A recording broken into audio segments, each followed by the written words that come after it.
మనం మాగంటి గోపీనాథ్ ఇంటి దగ్గర ఉన్నాం. ఇక్కడ కార్యకర్తలు అదేవిధంగా నాయకులు వచ్చైతే ఒక పార్థివ దేహాన్ని చూసిపోతున్న పరిస్థితి మనం చూస్తూ ఉన్నాము. ఇక్కడి నుంచి మహాప్రస్థానానికి తీసుకుపోయే అవకాశం అయితే కనిపిస్తూ ఉంది. ఎందుకంటే ఇక్కడ రావడానికి పోవడానికి ఇక్కడ నాయకులకు కావచ్చు, కార్యకర్తలకు కావచ్చు ఇబ్బంది ఉండడంతో మహాప్రస్థానానికి తీసుకెళ్ళి అక్కడ పార్థివ దేహం నుంచి కార్యకర్తలకు అదేవిధంగా నాయకులకు అందుబాటులో ఉంచే విధంగా వాళ్ళైతే ఏర్పాట్లు చేస్తూ ఉన్నారు. ఇక్కడ ఇప్పటికే చూసుకుంటా ఉంటే కేసీఆర్ రావడం జరిగింది. అదేవిధంగా ఇక్కడ ఉన్నటువంటి కవిత కూడా ఇక కొద్దిసేపటి ముందు ఒక 5 నిమిషాల ముందే వచ్చి పోవడం జరిగింది. అంతకుముందు కూడా నారా లోకేష్ కూడా వచ్చి చూసిపోవడం జరిగింది. అక్కడ కేసీఆర్ వచ్చినటువంటి ఆ సందర్భంలో అయితే మాగంటి గోపీనాథ్ కొడుకుని చూసి కేసీఆర్ కూడా కంటతడి పెట్టుకోవడం జరిగింది.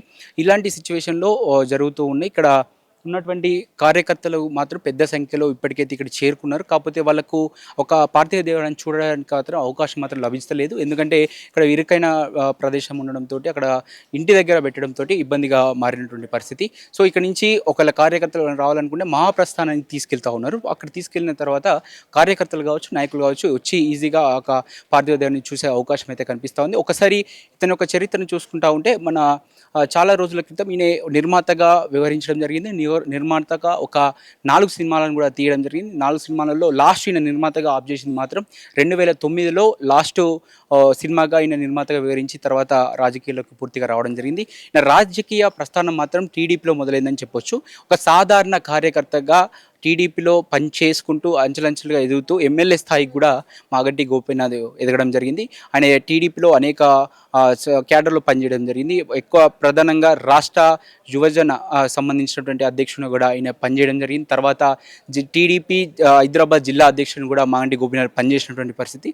తర్వాత అనేక బాధ్యతలు కూడా పార్టీలో చేపట్టడం జరిగింది. తర్వాత 2014లో ఈయన టీడీపీ నుంచి జూబ్లీస్ నుంచే పోటీ చేసి గెలుపొందారు. బీఆర్ఎస్ పార్టీ పైన అక్కడ ఉన్నటువంటి వీళ్ళ పద్ధతి అయినటువంటి అపోజిట్ క్యాండిడేట్ అయినటువంటి ఎంఐఎం పార్టీ పైన 6,000 పైచిలకు ఓట్లతోటి విజయం సాధించి ఈయన ఎమ్మెల్యేగా మొట్టమొదటిగా శాసనసభలో అడుగు పెట్టడం జరిగింది. తర్వాత రాజకీయ పరిణామాలతో తెలంగాణ వచ్చిన తర్వాత అటు టీఆర్ఎస్ పార్టీలో జాయిన్ కావడం జరిగింది ఎమ్మెల్యేగా. తర్వాత టీఆర్ఎస్ పార్టీ నుంచే 2018లో మళ్ళీ ఎమ్మెల్యేగా జూబ్లీస్ నుంచే కంటెస్ట్ చేశారు. తర్వాత కూడా గెలుపొందారు.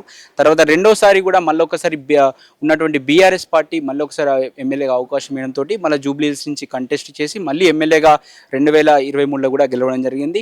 అంతకుముందు 2022లోనే ఇతనికి హైదరాబాద్ జిల్లా అధ్యక్షునిగా బాధ్యతలు కూడా టీఆర్ఎస్ పార్టీ అప్పచెప్పినటువంటి పరిస్థితి. తర్వాత ఇక్కడ ఇప్పటికీ ప్రస్తుతం వరకు ఎమ్మెల్యేగా కొనసాగుతూ వస్తున్నారు బీఆర్ఎస్లోనే. సో తర్వాత ఇలాంటి రాజకీయం ఒకసారి ఆలోచిస్తే ఈ రాజకీయం మొత్తం కింద క్యాడర్ నుంచి వచ్చినటువంటి వ్యక్తి, సాధారణ కార్యకర్తగా అంచెలంచెగా ఎదుగుతూ పార్టీలో ఒక మంచి ప్రతిష్టమైనటువంటి పట్టు తెప్పించుకున్నటువంటి వ్యక్తి. సో ఇక్కడ ఉన్నటువంటి ఈ జూబ్లీహిల్స్ ఈ ప్రాంతంలో పట్టున్నటువంటి వ్యక్తులలో ఒక మాగంటి కూడా ఒకరని చెప్పొచ్చు. ఎందుకంటే ఇక్కడ కింది స్థాయి నుంచి కార్యకర్తగా ఎదుగుతూ అతను ఎమ్మెల్యే స్థాయికి రావడంతో ఇక్కడ పూర్తి స్థాయిలో ప్రజల్లో కావచ్చు, జనాల్లో కూడా మంచి పట్టున్న వ్యక్తి కాబట్టి ఇక్కడ పెద్ద ఎత్తున ఇప్పటికి కూడా ఇక్కడ ఉన్నటువంటి జూబ్లీలకు సంబంధించినటువంటి వాస్తవులు కూడా చాలామంది ఇక్కడ వచ్చి చూసిపోతున్నటువంటి పరిస్థితి మనం చూస్తూ ఉన్నాం. పూర్తి స్థాయిలో చూస్తూ ఉంటే అన్ని పార్టీలతో పోలిస్తే ఇక్కడ మాగంటి కారణంగానే ఇక్కడ జూబ్లీహిల్స్లో బీఆర్ఎస్ పార్టీకి ప్రధానంగా పట్టు దొరికిందని చెప్పొచ్చు. ఎందుకంటే అటు టీడీపీలో కూడా అటు అంతా తెలంగాణ వచ్చి తర్వాత కూడా అక్కడ బీఆర్ఎస్ పార్టీ నుంచి ఎవరు నిలబడ్డా కూడా ఇక్కడ నుంచి అంత పెద్ద స్థాయిలో ప్రభావం చూపలేదు. కాకపోతే మాగంటి గోపీనాథ్ 2014లో టీడీపీ పార్టీ నుంచి తెలంగాణ వచ్చిన తర్వాత టీడీపీ పార్టీ నుంచి గెలిచిన తర్వాత బీఆర్ఎస్ పోవడంతో బీఆర్ఎస్కు ఇక్కడ పట్టు దొరికిందని చెప్పొచ్చు. పూర్తి స్థాయిలో కార్యకర్త నుంచి పనిచేసినటువంటి వ్యక్తి కాబట్టి ప్రజలతో పాటు సత్సంబాలు అయితే బాగున్నాయని చెప్పొచ్చు. ఆ తర్వాత ఈజీగా ఇక్కడ ఉన్నటువంటి జనంలో కలిసిపోతారని చెప్పేసి ఇక్కడ ఉన్నటువంటి వస్తున్నటువంటి కార్యకర్తలు కూడా చెప్తున్నటువంటి పరిస్థితి మనం అయితే చూస్తూ ఉన్నాం.